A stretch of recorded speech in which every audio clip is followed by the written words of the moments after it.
बिस्मिल्लाहिर्रहमानिर्रहीम, अस्सलाम वालेकुम एवरीवन। आज हम ऑर्गेनिक केमिस्ट्री का जो चैप्टर है हमारे पास चैप्टर 11 मैट्रिक का, ठीक है, हम उसको डिस्कस करें और उसमें हम लोग सोर्सेज ऑफ ऑर्गेनिक कंपाउंड्स उसको स्टडी करने वाले हैं। अच्छा, अब हम लोग यहाँ पर जो है वो हमने असल में हाइड्रोकार्बन का इंट्रोडक्शन स्टार्ट कर लिया था, हमने अल्केन्स की नेमिंग देख ली थी, सैचुरेटेड अनसैचुरेटेड हाइड्रोकार्बन्स के बीच डिफरेंशिएट कर लिया था।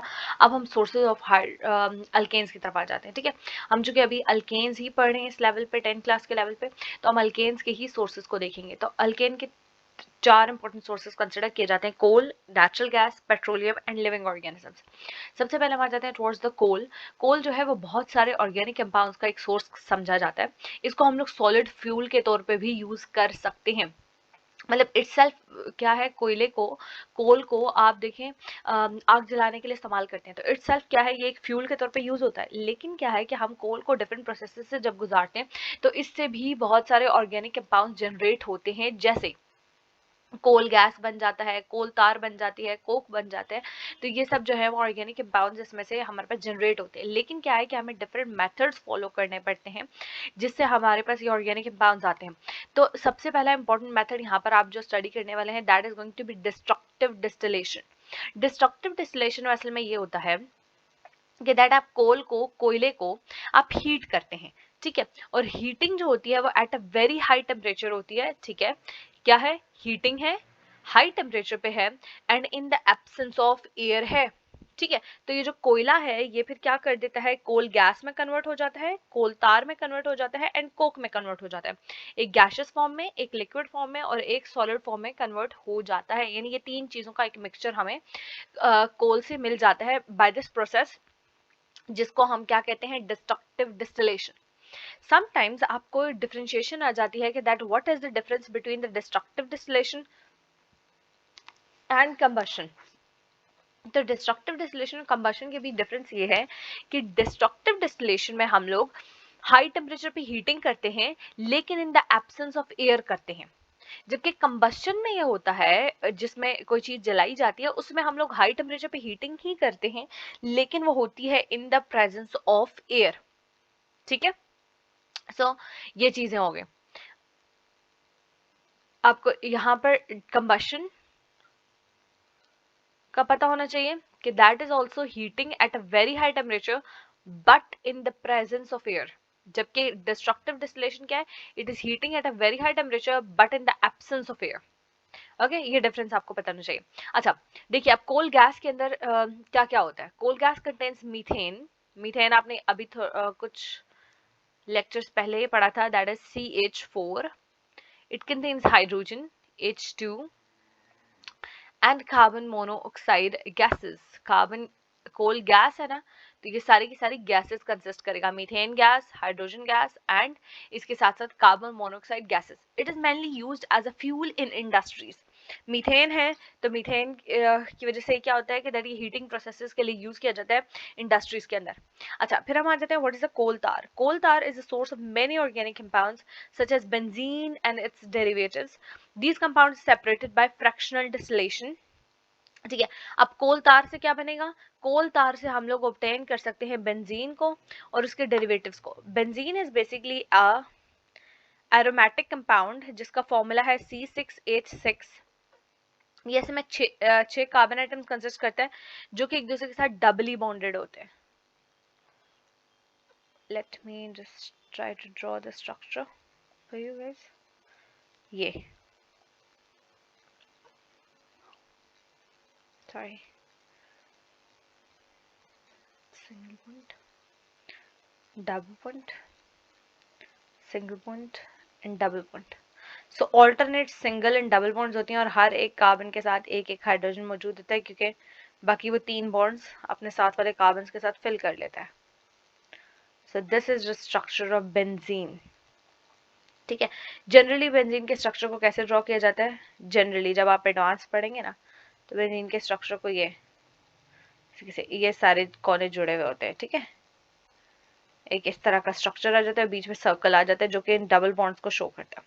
अच्छा, सो क्या है कि दैट आप जब फ्रैक्शनल डिस्टिलेशन करते हैं ना यानी कोल तार को फ्रैक्शंस के अंदर डिवाइड कर देते हैं तो ये क्या प्रोड्यूस करता है, बेंजीन और उसके डेरिवेटिव्स, यानी बेंजीन के साथ ही कुछ और अटैच हुआ होगा, सपोज OH अटैच है यहाँ पे हाइड्रोजन को रिमूव करके, तो ये फिनोल हो गया, ठीक है। तो इसी तरह के डेरिवेटिव्स, NH2 अटैच है तो एमाइन वाला ग्रुप बन गया।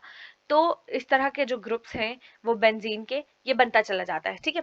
These are very useful. अब ये जो कोल तार से हमारे पास बेंजीन और उसके डेरिवेटिव्स आए हैं, they are very useful in synthetic organic chemistry, ठीक है। सिंथेटिक ऑर्गेनिक केमिस्ट्री कौन सी है, ऐसी ब्रांच है ऑर्गेनिक केमिस्ट्री की जिसमें हम लोग डिफरेंट प्रोडक्ट्स की सिंथेसिस करते हैं, ठीक है, डिफरेंट प्रोडक्ट्स को बनाते हैं।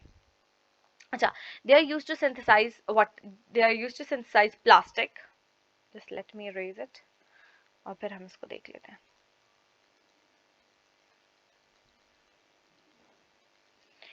इनसे हम क्या क्या बना सकते हैं, हम इनसे बना सकते हैं plastics, dyes, fibres, drugs, paints, varnishes etcetera. अच्छा, now the residue left behind called pitch is used to metal roads and roofs.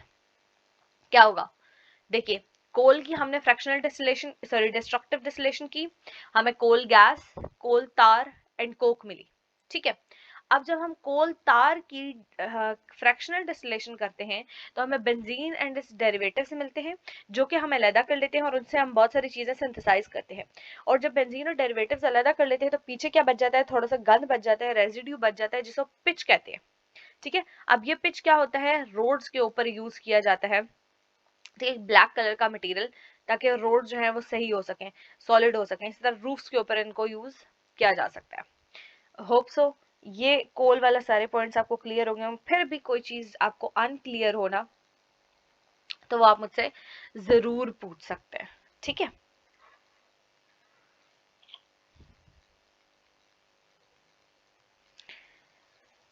अब हम आ जाते हैं towards the very next topic, that is natural gas.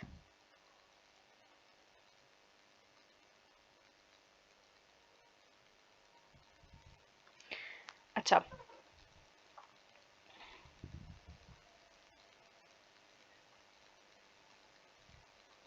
Natural gas is a mixture of low boiling hydrocarbons. अब natural gas क्या है, ये भी हाइड्रोकार्बन्स का एक मिक्सचर है। नेचुरल गैस इटसेल्फ क्या है, जिस तरह एयर के अंदर बहुत सारी गैसेस है ना, इसी तरह नेचुरल गैस के अंदर भी बहुत सारी गैसेस हैं और वो सारी क्या है, लो बॉइलिंग है, यानी बहुत थोड़े टेम्परेचर पे बॉईल हो जाती है, इनका बॉइलिंग पॉइंट कम है, ठीक है। इसके अंदर मोस्टली क्या है, मीथेन है, दैट इज CH4, ठीक है।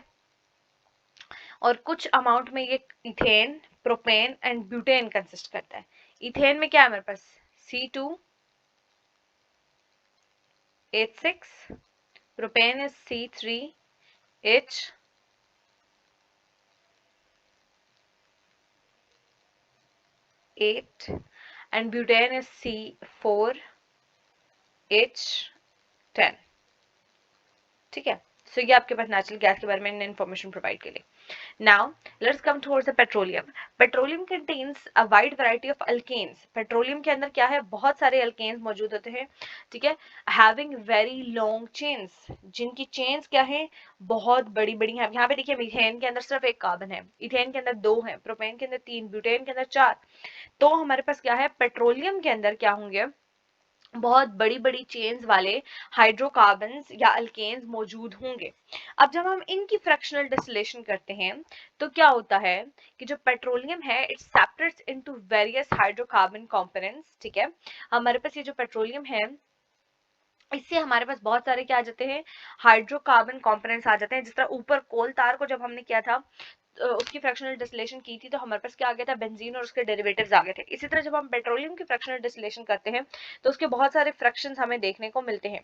Each fraction is not a pure compound, her fraction क्या है, वो फ्रैक्शन भी प्योर कंपाउंड नहीं है, ठीक है। वो भी बल्कि क्या है, वो मिक्सचर ऑफ डिफरेंट कंपाउंड्स है that boil at a certain range of temperature. देखिए, असल में फ्रैक्शनल डिस्टिलेशन के अंदर क्या होता है, फ्रैक्शनल डिस्टिलेशन के अंदर ये होता है कि हम एक लिक्विड मिक्सचर लेते हैं कोई भी, ठीक है। जैसे पेट्रोलियम का हमने लिक्विड मिक्सचर ले लिया, अब हम क्या करेंगे, हम इनको हीट करेंगे, हीट करते चले जाएंगे, ठीक है। नाउ क्या है, इसको हीट करेंगे एक चैम्बर के अंदर। यहाँ पे एक मैं इस पूरे को इरेज कर लूं, आपने होप सो ये सारा लिख लिया होगा, ठीक है। छोटी सी जगह अगर मुझे कहीं खाली मिले तो मैं आपको सारा ड्रॉ करके दिखाती हूँ। ये वाली स्पेस में मैं आपको ड्रॉ करके दिखा रही हूँ। देखिए एक बहुत बड़ा चेम्बर होता है, ठीक है, उसके अंदर सपोज आपने यहाँ पे पेट्रोल ले लिया, ठीक है। अब क्या होगा, आप इसको हीट करेंगे पेट्रोल को, और क्या होगा कि चूंकि इस पेट्रोल के अंदर सपोज आपके पास जो है वो एक C100 वाला ग्रुप है, मतलब ऐसा कार्बन चेन है जिसके अंदर कार्बन के जो नंबर है वो 100 है, एक है जिसके अंदर 1000 है, ठीक है। इसका बॉइलिंग पॉइंट क्या है, इसका boiling point suppose 10 degree Celsius है, I am asking you to suppose, ठीक है। और इसका बॉइलिंग पॉइंट है सपोज 100 डिग्री सेल्सियस, ठीक है। तो आप क्या करते हैं, इस पेट्रोल को हीट करते चले जाते हैं, okay, you start heating it. तो जो ही 10 डिग्री सेल्सियस पे इस पेट्रोल का टेम्परेचर पहुंचेगा, ये वाला जो कार्बन 100 वाला जो कंपाउंड है ये क्या कर जाएगा, ये बॉईल होने के बाद एवापोरेट हो जाएगा और ये ऊपर चला जाएगा। क्या हुआ, लिक्विड से गैस फॉर्म में कन्वर्ट हो गया, और गैस फॉर्म में कन्वर्ट होने के बाद क्या हो जाएगा, एक सबसे ऊपर चला जाएगा, ठीक है। इस होल में से ये इस तरफ चला जाएगा और यहाँ पर क्या हो जाएगा, इसको दोबारा ठंडा करके ना इस गैस को लिक्विड में कन्वर्ट करके सेपरेट कर लिया जाएगा, ठीक है। फिर जब अब ये वाला पेट्रोल नीचे हीट होता जा रहा है, होता जा रहा है, होता जा रहा है, इस पूरे पेट्रोल का टेम्परेचर 10 डिग्री सेल्सियस रहेगा जब तक ये 100 वाला जितना भी कंपाउंड है वो सारा का सारा एवेपोरेट नहीं कर जाता। फिर आहिस्ता आहिस्ता टेम्परेचर इंक्रीज होना शुरू हो जाएगा, जब पहुंचेगा 100 डिग्री सेल्सियस पे तो ये जो C1000 वाले जितने कंपाउंड्स हैं वो यहाँ से एवेपोरेट होंगे और यहाँ पे आ जाएंगे, ठीक है। और क्या होगा कि वो एक अलग खाने से जो है वो यहाँ से निकल जाएंगे और फिर उनको भी दोबारा से ठंडा करके ना उस गैस को लिक्विड में कन्वर्ट कर लिया जाएगा। यूं देखिए हमने C100 वाला और C1000 वाले कंपाउंड्स को क्या कर दिया, हमने सेपरेट कर दिया। तो ये वाला जो प्रोसेस है, ये वाले जो अब बने हैं, ये एक फ्रैक्शन है C100 वाला, ये C1000 वाला दूसरा फ्रैक्शन है। तो इस प्रोसेस को जिसमें एक कंपाउंड, एक mixture of compound different fractions में डिवाइड हो जाता है, इस प्रोसेस को फ्रैक्शनल डिस्टिलेशन कहते हैं। क्योंकि डिस्टिलेशन में क्या है कि आप बॉइलिंग पॉइंट तक चीजों को लेके जाते हैं, उनको वेपर्स में कन्वर्ट करते हैं और फिर उनको दोबारा से ठंडा करके लिक्विड में कन्वर्ट कर देते हैं। तो यहाँ पे भी आपने क्या किया, इस कंपाउंड को उसके बॉइलिंग पॉइंट तक लेके गए, उसको एवेपोरेट करके ऊपर लेके गए, उसको एक जगह इकट्ठा किया, उसको दोबारा से ठंडा करके लिक्विड में कन्वर्ट कर दिया। So it is the process of distillation. लेकिन चूंकि यहाँ पे बहुत सारे फ्रैक्शंस अलग हो जाते हैं उस कंपाउंड के, ठीक है, उस मिक्सचर ऑफ मटेरियल के, therefore it is known as fractional distillation। तो चूंकि हमने कहा पेट्रोलियम के अंदर, इसी तरह देखिए कोल तार के अंदर क्या था, बेंजीन और उसके बहुत सारे डेरिवेटिव्स थे। तो बेंजीन और वो डेरिवेटिव्स अलग-अलग हो गए। अब नीचे जो बचा ना वो क्या था, वो रेजिड्यू था जिसे पिच कहते हैं। बाकी सारे फ्रैक्शंस यहाँ से यहाँ से यहाँ से यहाँ से अलग हो गए हीट करते करते। इस तरह पेट्रोल के बहुत सारे फ्रैक्शंस हैं जो कि आहिस्ता आहिस्ता अलग होते चले जाते। लेकिन वो जो एक फ्रैक्शन अभी हमने यहाँ पे ऊपर कहा था कि C100 वाला एक फ्रैक्शन अलग हो गया, लेकिन पेट्रोल के अंदर बहुत सारे ऐसे कंपाउंड है, सपोज C100 भी, C75 भी, C10 भी, ये सब कंपाउंड्स क्या हूँ 10 डिग्री सेल्सियस पे ही जो है वो सारे के सारे एवेपोरेट हो जाए। तो जाहिर सी बात है इस पूरे फ्रैक्शन में ये सारे कंपाउंड्स इकट्ठे हो जाएंगे। तो ये जो फ्रैक्शन इकट्ठा हो रहा है पेट्रोल के बारे में, वो ये कह रहे हैं कि ये वाला जो फ्रैक्शन है वो अकेला कंपाउंड नहीं है, जैसे ऊपर C100 की मैंने आपको एग्जांपल दी, बल्कि वो क्या है, इन सारे कंपाउंड्स का मिक्सचर होगा, ठीक है। Okay, now let's come towards the living organisms. Many important organic compounds such as proteins, fats, carbohydrates, drugs and medicines are obtained from plants and animals. आपको कहा जाता है ना एग्स खाएं ताकि प्रोटीन मिले, चावलों में कार्बोहाइड्रेट्स वगैरह होता है, ऑयल में फैट्स वगैरह होते हैं, विटामिन वगैरह खाया करें, बादाम वगैरह, ठीक है। तो क्या है कि बहुत सारी इसी तरह ड्रग्स और मेडिसिन वगैरह भी आपको कहाँ से मिलती हैं, प्लांट्स और एनिमल से मिल जाती हैं, और ये सारे के सारे क्या है, ऑर्गेनिक हैं। फिर सिंथेसिस इन लेबोरेटरी, देखिए मिलियंस ऑफ ऑर्गेनिक कंपाउंड्स आज जो हैं वो लेबोरेटरी में प्रिपेयर हो रहे हैं, क्योंकि बहुत सारे ऑर्गेनिक कंपाउंड जो कि हमें सपोज बहुत सारी ऐसी दवाइयां हैं जो कि हमें प्लांट से तो मिलती हैं, लेकिन क्या है वो बहुत देर बाद काम करती हैं, ठीक है। जैसे होता था ना पहले जमाने में कि भाई सर में दर्द हो रहा है चाय पी लो, ठीक है, लेकिन अब क्या है उसकी जगह बजाय हमने लेबोरेटरी में पेनाडोल सिंथेसाइज कर लिया। तो चाय से क्या होता है, देयर आर टाइम्स कि आपको बहुत देर से आराम आता है, लेकिन पेनाडोल लेने से फौरन से आराम आ गया। तो यूं जो है हमने बहुत सारी चीजें लैब में भी सिंथेसाइज करना शुरू कर दी ऑर्गेनिक कंपाउंड्स को, ठीक है।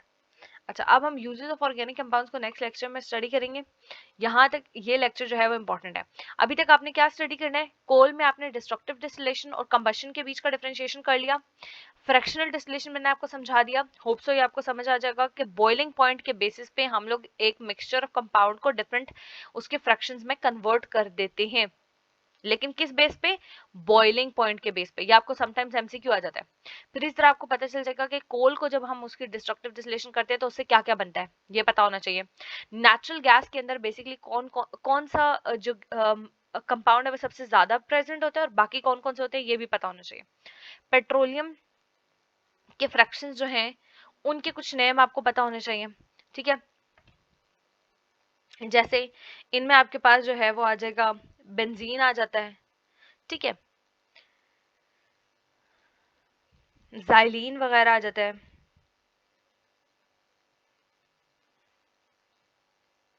ठीक है। मैं आपको कुछ के नाम लिखा देती हूँ। जैसे पेट्रोलियम का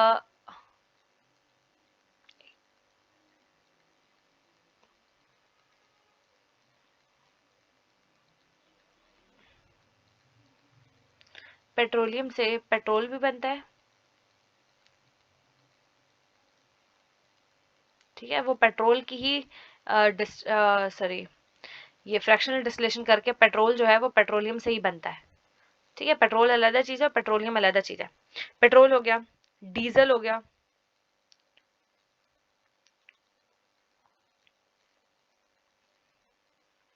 जो आप गैस वगैरह डलवाते हैं, गैसोलीन उसको कहते हैं, वो भी है, ठीक है।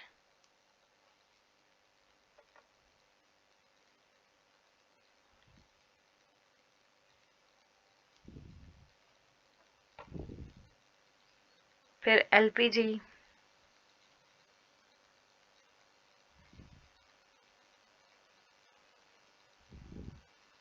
फिर ज़ाइलीन, XYLENE, ठीक है।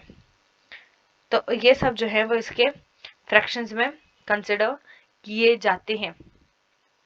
अच्छा, अब हम यूजेस ऑफ ऑर्गेनिक कंपाउंड्स को नेक्स्ट लेक्चर में डिस्कस करेंगे। अभी तक यहाँ तक मेरे ख्याल से आप लोगों के लिए इनफ है।